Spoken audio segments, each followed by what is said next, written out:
Now, on the Young Turks, Tonya TKO. Well, you know, last name like TKO. I mean, what am I going to do? I got to introduce you that way. Tonya, welcome to the show. Yeah, hi. Thank you for having me. Thank you for coming on. My guess is that's not your real last name. No, it's not. It's a, I guess it's my moniker. Mm-hmm, don't it? Okay. You're not going to No, TKO. not Monica. No. Oh, that's different. No, okay. You're not going to TKO us, are you? Well, you know, wherever I go, I'm knocking people out. Okay, I hear you. I hear you. All right, so Tonya, tell us about your YouTube channel, which is, from what I understand, ridiculously popular. Well, what do you do on the channel? Well, you know, I really try to motivate people, and I try to uplift people, educate people, and share experiences with people that will help them knock out life. Don't it? Okay. What are the different topics that you talk about? Well, you know, well, for one, my mother passed away when I was a teenager. So there are certain lessons that I had to learn coming into womanhood that I try to pass on to younger women, and things that I've learned from being the type of woman that I am, having to grow up in New York, and the different challenges that I've had to face rising up out of the ghetto and traveling across the world. So I try to give people advice on love, relationships, sex, anything and everything under the sun that can help people enrich their lives. Let's pause on sex for a second. Okay, you know what? I got one more question along those lines before Anna jumps in here. You did a video on how you lost your virginity, if I'm not mistaken. Yes. Okay, talk to me about that. What possessed you to put that video up? And number two, how did you lose your virginity? Oh, my goodness. Well, I guess you'd have to watch the video for the answer to the second part of that. But I put the video up mainly because people regard me as a big sister, sort of, you know. And as a big sister, you can only imagine that a lot of young ladies come to me asking questions about when to lose their virginity. I get that a lot. Oh, you know, I really like this guy. Should I lose my virginity to him? I'm not sure. You know, and I got the question one too many times, and then I got an email from a young lady who actually did lose her virginity to someone and really regretted it, and I felt bad that I hadn't posted the video earlier. So I originally started the video and just started talking about when is the right time to lose your virginity, and then I gave the story of my first experience, you know, as a way to motivate people to wait before they have sex, or to at least have sex for the first time when they want to. So what's your advice? Your advice is basically to just have sex when you feel like the time is right? Well, you know, that's it. That's it. That's exactly it. I think that when a woman or a young man comes into the state of knowing that this is exactly what it is that they want to do, and they're cognizant of why they want to do it, and as long as it's a decision, as I said in the video, I said, the right time to, well, I definitely tell them that they should not be trying to lose their virginity, but share it. And when they get to the point in their lives where they feel that this is something that they want to share with this person, that they should do it. Was your experience a good one or a bad one in losing your virginity? Do you use that as a good example or a bad example? I shared my virginity. Oh, you did. So it was nice. Yes, I did. It was actually a wonderful experience. And as you can imagine, I'm from the Bronx. So growing up, I had a lot of people who wanted to be the first, you know, and I told them of my near sex experience when I was 17, right? Well, Tonya, let me tell you something, okay? I grew up in East Brunswick, New Jersey, just a regular old suburb, okay? And believe me, we all wanted to be the first too, okay? We all wanted to share in that experience. Now, it didn't work out for some of us, but... Well, you know... So that's universal, for guys, at least. Well, yeah, I think young guys and young girls should both wait until. Well, I think boys are in a rush to get it over with. I think that their biological clock is a little different.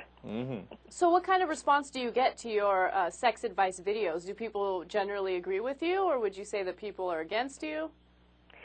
You know what? Sometimes it gets split down the middle. For the most part, when I give my advice to women attempting to empower them, I get a lot of women who thank me for the advice. And at times, like when I did the video, Don't Date Loser Men, you know, I got a lot of men who came out the woodwork, some of them missing teeth, who had some issues. Tell me some more about the loser men. So what do you, how do you identify a loser man? What's the best way to spot one? I would say somebody who is not handling their business as a man. And, you know, I think that people have to, and one of my greatest advice to people is to really listen to themselves. Listen, just take some time out, get into a quiet place and just listen. I think that a lot of the answers that we have or will come to actually evolve from inside of us. Yeah, but how does that tell you if the guy's a loser or a winner? I think people, personally, I feel that people emit vibrations, and I think that if you are around a person and you look at their eye contact and their body language and you listen to yourself, and the way that you feel on the inside. I heard you earlier talking about how human beings are not animals, but so that would give you a good vibe on. Right. I think if you really listen to yourself, if you tune in to, I think that human beings are animals, and I think that we have instincts that will lead us out of harm's way, and I think that we have to take the time out to really get into a quiet place and listen to our instincts. I'm now in your camp because I like anyone who was listening earlier in the show. No, but and I know what you're saying about the animal thing. It depends on the context in which you talk about that. So, Tonya, I know you also talk about weight loss. Where do you stand on that? Because there's on YouTube and online, there's a lot of talk about that, and whether it's there's too much pressure on women to lose weight, whether it's okay to be full-figured, what it means to be fit if you are full-figured. So what are your thoughts there? Well, you know what? First, I want to say that I am very disappointed in you, Cenk. Of course. Almost everyone is. No, I am. You guys did a show about the plus-size models who were in the magazine, and I thought you had some very harsh criticisms about those women. And Anna, I'm disappointed with you too because you didn't really stick to your guns on that topic. Tonya, TKO. All right. Listen, Tonya. For me, the reality is, look, I say all the time, you try to be as fit as you can. Of course, I try to be as fit as I can, and I'm a fat ass. I try, but what can I do, right? I mean, I think I do as much as I can. Very good, Cenk, actually. Thank you. I appreciate that. But and on the other hand, don't get obsessed with looks. I'm going to do plastic surgery. I'm going to do 10 in one day, like Heidi Montag. I counsel against that all the time. On the other hand, Tonya, look, if a woman says, hey, you know what, I like guys with six-packs, and Cenk, you just don't have a six-pack, I hear him. That's life. And, you said earlier, we're animals, and there's certain things we're attracted to and not attracted to. So now that also applies for women. So, yeah, I mean, in the real world, there are some women you're attracted to and some that you're not. What can you do about it? Right. And for the record, you know what? And for the record, I said that those models were attractive, right? And what am I going to do? At first, Anna. No.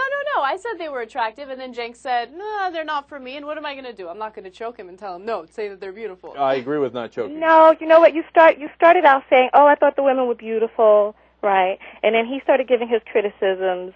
And then he was like, well, why did they have to go so extreme? And then you were like, yeah, I kind of see your point. No, but I was like, no, Anna, don't give it up. All right, no. I just want to hear, Tonya, your view on that. Okay, so some of them were full-figured, and I liked them, and some of them were full-figured, and I thought that was just a bit too much for my taste. So I'm the bad guy, but I mean, what am I supposed to say?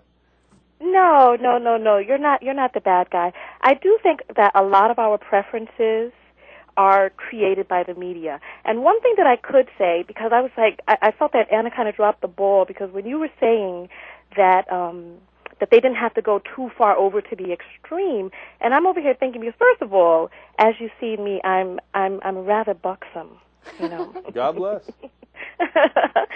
So, and you know, all of my followers, which are in the room, I wanted to say hello to everybody. Hi. I love you guys too. They follow along with me while I go through my fitness journey on YouTube, and I definitely think that people should be fit, and I think that, you know, carrying around excess weight, being obese, those things are taxing on the body. It's toxic and it's not healthy. So I definitely want people to get as fit as they can. I do know that there are people across the board that have different shaped bodies. Yes, different shaped faces, different shaped bodies. Some people retain more weight than others, right? Some people are ectomorphs, other people are mesomorphs, and then endomorphs.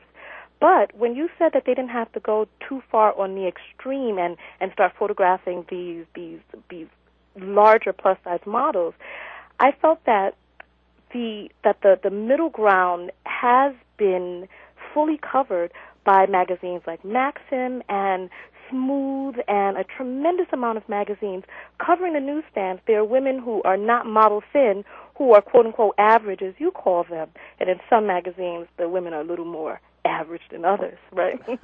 Now the thing is, look, Tonya, I'm not buying it. Okay, I'm not buying it, and I'll tell you why. Okay.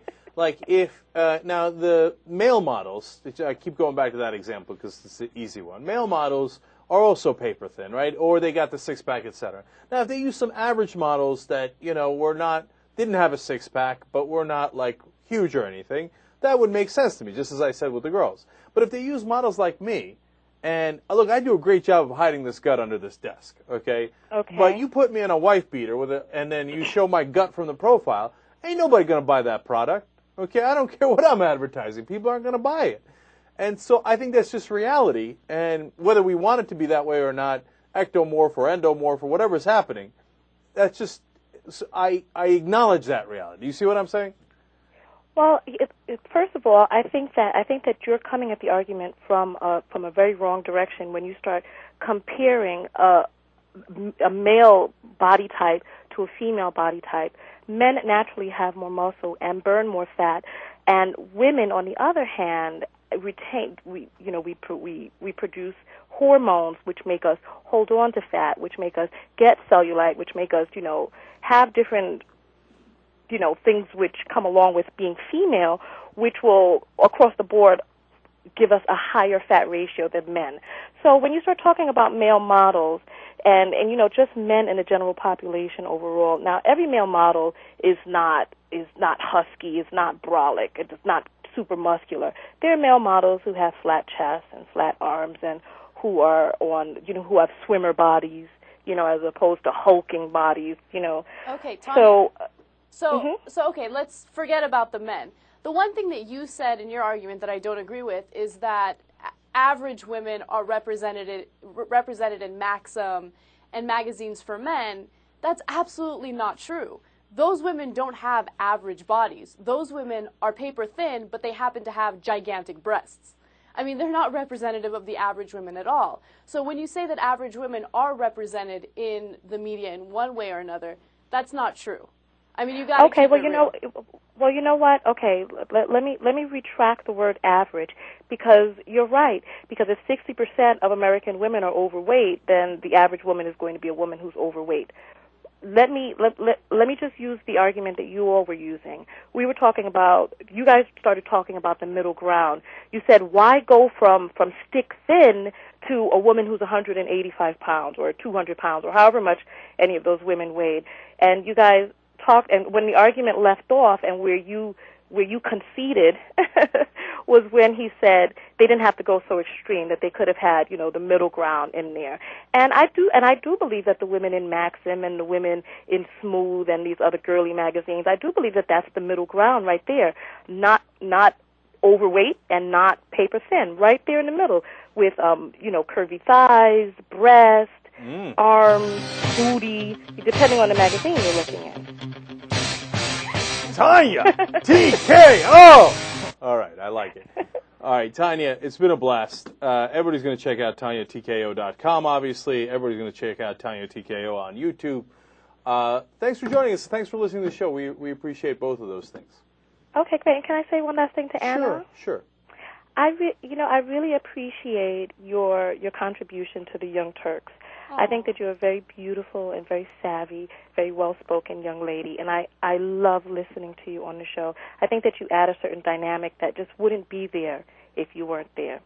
Oh, thank you so much. We end on a schmoopy papoopy note. That was very sweet. Okay. I love that. Thank you. All right, Tonya, thanks so much for joining us. Okay, thank you for having me. All Goodbye, right. everybody. I love you guys. Bye. Bye. All right, we'll be right back.